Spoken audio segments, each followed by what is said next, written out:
2nd, 2021. Yearbooks are on sale, probably one of the most unique yearbooks so far. Check out the ensemble of special, crazy, talented, and adorable photos in this year's yearbook. Buy them at jostens.com. Attention 7th graders, this Friday is the deadline for applications, AVID.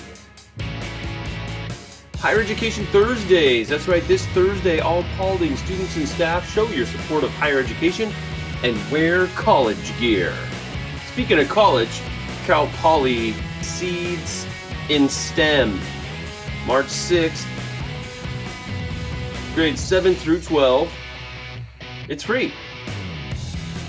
Support Paulding PTSO March Spirit Nights at McDonald's. The first night is tomorrow night, Wednesday, at McDonald's.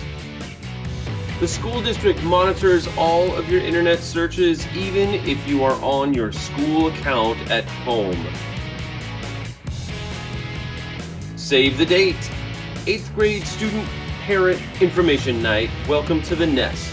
That's coming up March 17th and then March 24th. Returning to school expectations. For those of us that will be returning if and when we are allowed to go to school in person, please take note, these rules will need to be followed. Your mask 6 feet apart, standing on the dots outside of the classroom, using hand sanitizer, and doing that COVID screening form each day before you come to school. Keep washing your hands. Links pertaining to the announcements here can be found in the description. Let's go, Paulding. Thanks for watching. Other Paulding media, check them out. See ya.